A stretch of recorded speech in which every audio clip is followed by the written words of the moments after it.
Karl-Anthony Towns is no longer a Minnesota Timberwolf.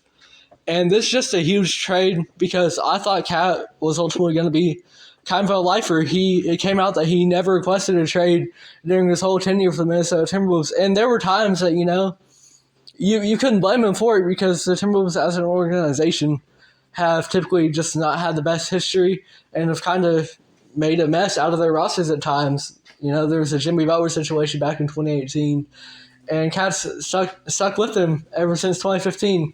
9 years, never requested a trade until, he didn't request a trade now. They just went and traded him, and I thought he was going to be a lifer there. And I made a more personal video about this you can check out on the YouTube, whether you're seeing this on YouTube or Spotify, probably YouTube.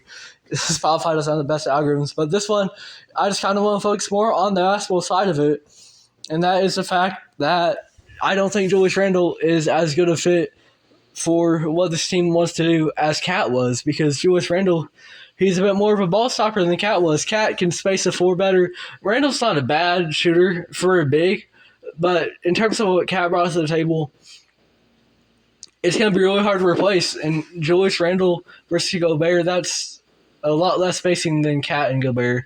And credit to Cat, last season he's not the best defender by any means, but he was able to put more work in on that defensive end because he knew that the team needed it.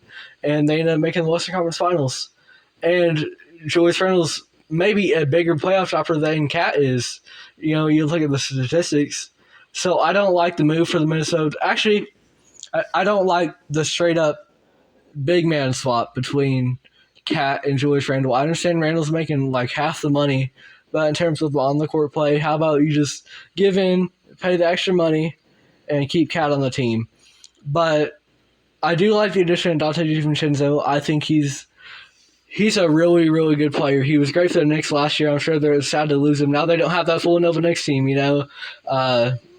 was him, JB, Josh Hart, and now Mikal Bridges, but now DiVincenzo's gone. And so it's a shame we never got to see that, but DiVincenzo's a really good player. Minnesota's going to love him.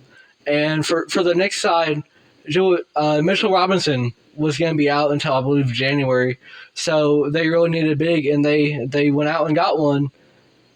For both sides, I don't think the fan bases are going to like it, but as we see the on-the-court play of Donte DiVincenzo, maybe Julius Randle, and then for the Knicks side, they see how good Cat really is, especially in the regular season. I think both teams will be able to adjust and be just fine. But right now, I think the reaction is just shock, and it's just a huge trade. But it'll be very interesting to see how things work out for both teams. If you enjoyed this video, it would be great if you could find it in you to like, subscribe, maybe check out the full podcast on Spotify. Follow us on there. Follow us on Instagram. I know realistically this podcast isn't going to go anywhere ultimately, whether it's via the segments on YouTube or the entire podcast itself.